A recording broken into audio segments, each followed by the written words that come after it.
बना लीजिए। अगर तुम दीक्षा लेना चाहते हो तो इसमें परेशानी क्या है? गुरुजी, दीक्षा के बहुत भाव है, परंतु एक परेशानी है। बताइए क्या परेशानी है? गुरुजी, मैं भूखा नहीं रह सकता, मुझसे शुद्ध परिचय सहन नहीं होता। मुझे बस यह छूट दे दीजिए, मैं बाकी सब कर लूंगा। व्यक्ति ने कहा कि मैं शुद्ध परिचय सहन नहीं कर सकता। अब गुरु ने देखा, गुरु को पता था संवत्सरी पर तो उपवास चौबिहारी करना ही पड़ेगा, लेकिन उन्होंने अपने ज्ञान में देखा, उपयोग लगाया और उन्हें पता चला कि ये चीज तो अनुकर्मी है, और ज्ञान में देखकर उन्होंने उस व्यक्ति को आज्ञा दी और क्या कहा।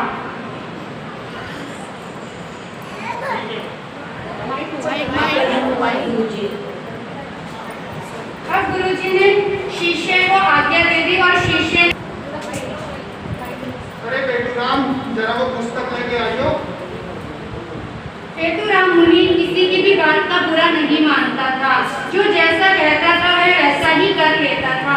ऐसे ही समय बीतता गया और पर्युषण के दिन नजदीक आ गए। पर्युषण के दिनों में सभी लोग तपस्या करने लगे, लेकिन पूर्वगढ़ मुनि रोज जाता, अपनी गोचरी लेकर आता और अपना भोजन करने बैठ जाता। किसी का मास खमन चल रहा था, किसी का अधमास खमन और किसी की लंबी लंबी तपस्या चल रही थी। इधर धीरे धीरे करके संवत्सरी का दिन भी आ गया। सभी गुरु भाई पूर्वगढ़ मुनि के गुरु जी के पास प्रत्याख्यान लेने के लिए आए।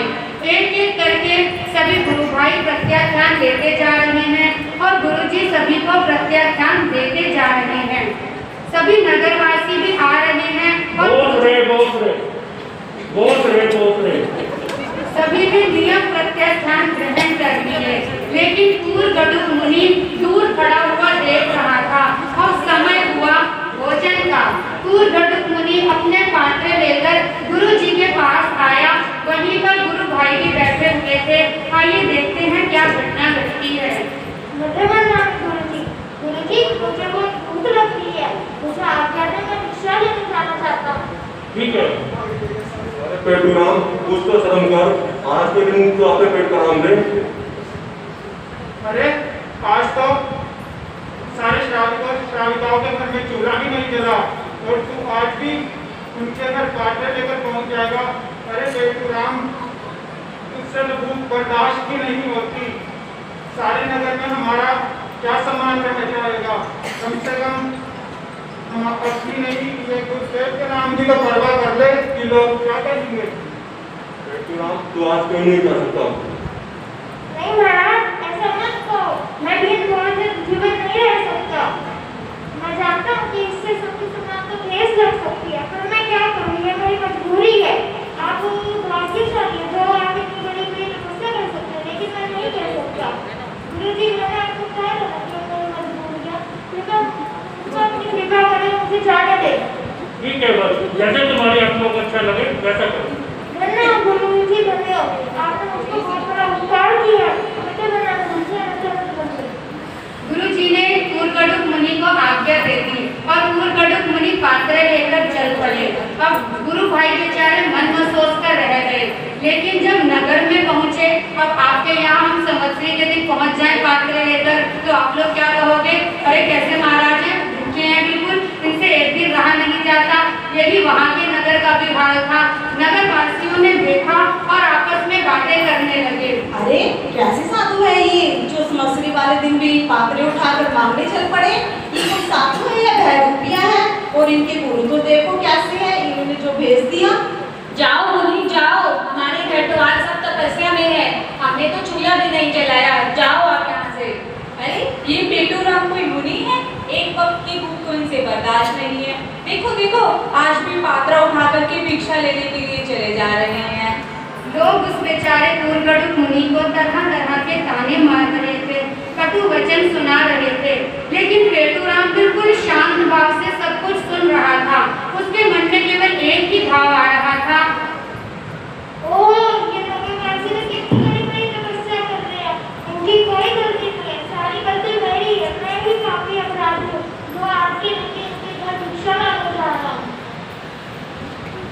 ये सारी बातें नगर वासियों की एक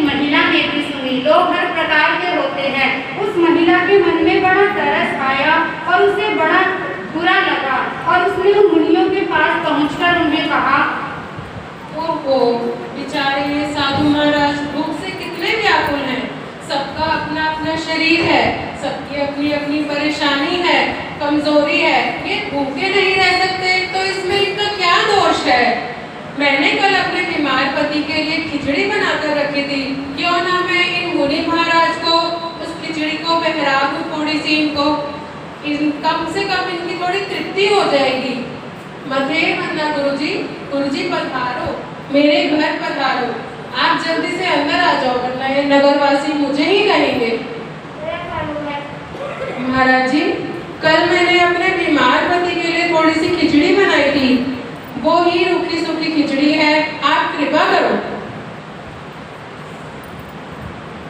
बहन अपने बीमार पति के लिए बनाई हुई खिचड़ी कूरगडुक मुनि को बहरा रही है और कूरगडुक मुनि बड़े उपकारी भाव से, बड़े शांत भाव से उस रूखी सूखी खिचड़ी को ग्रहण कर लेते हैं और लेकर उपाश्रय में प्रतिदिन के नियम के अनुसार आते हैं और आकर गुरु जी के सामने अपनी रूखी सूखी खिचड़ी को दिखाते हैं। लेकिन देखते ही गुरु भाइयों का क्रोध सातवें आसमान पर पहुंच जाता है और वे कूरगडुक मुनि को क्या कहते हैं। अरे तू कैसा निर्लज है, आज के दिन भी तू सारे नगर में घूमकर हमारा अपमान करवा कर आया है। पेटूराम, तुझे घूम कर मांगने में शर्म नहीं आई? पेटूराम शांत भाव से सब कुछ सुनता रहा, सहन करता रहा, लेकिन अपनी जैसे ही उसने खिचड़ी खोल कर दिखाई, इतने में ही एक गुरु भाई को इतना क्रोध आया कि उसने क्रोध में उस पेटूराम मुनि की खिचड़ी में फूंक दिया। ले आप खा ले खिचड़ी, तुझे बहुत भूख लगती है ना। महाराज, आपने मेरे को बहुत बड़ा उपकार किया है। खिचड़ी रोटी लेके आपने उसमें घी डाल दिया है। देखिए पेटूराम मुनि की समता, गुरु भाई ने उसमें फूंक दिया, लेकिन कितनी शांति, कितनी समता थी कि वो कहने लगे कि भाई गुरु जी महाराज, आपने तो मेरी खिचड़ी में घी डाल दिया रूखी सूखी देखकर, और अब सभी ने तो मना कर दिया, लेकिन कूरगडुक मुनि एक तरफ चला गया और अपने पात्रे खोलकर सारे दिन की घटना को सोचने लगा और विचार करने लगा। बाहर से ऐसा लग रहा था कि वे भोजन कर रहे थे, लेकिन अंदर ही अंदर उनके विचार चल रहे थे। हे भगवान, मेरे गुरुदेव, गुरु भाई और ये सभी नगरवासी कितने महान है, जो इतनी बड़ी बड़ी तपस्या कर रहे हैं, तो जो बड़ी बड़ी मेरा लेकर तपस्या कर रहे हैं। मैं ही पापी अपराधी जैसे मछली वाले गोचरी लेकर चला गया था। पेटूराम मुनि इस प्रकार चिंतन कर रहे थे, हृदय से पश्चाताप प्रायश्चित कर रहे थे और आभ्यंतर में आलोचना पश्चाताप करते करते वे समभाव से स्वभाव दशा की ओर बढ़ते जा रहे थे। और बढ़ते बढ़ते वो क्षण आता है, आकाश में ध्वनि गूंजती है, अहो ज्ञानम, अहो ज्ञानम, अहो ज्ञानम।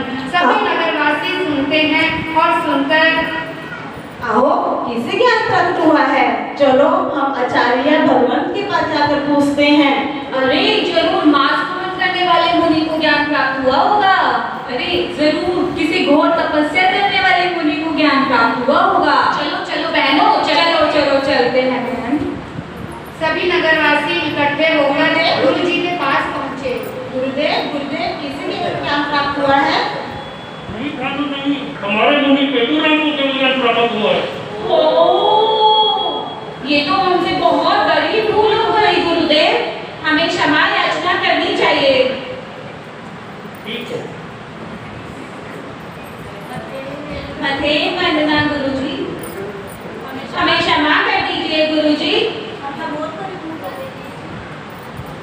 हमसे बहुत बड़ी भूल हो गई गुरुजी, हमें क्षमा कर दीजिए गुरुजी। कूरगडुक मुनि अपने ध्यान में लीन केवल ज्ञान केवल दर्शन को प्राप्त कर गए और सभी नगरवासी उनसे क्षमा याचना कर रहे हैं। ये था कूरगडुक मुनि का जीवन का इतिहास। एक बार जोर से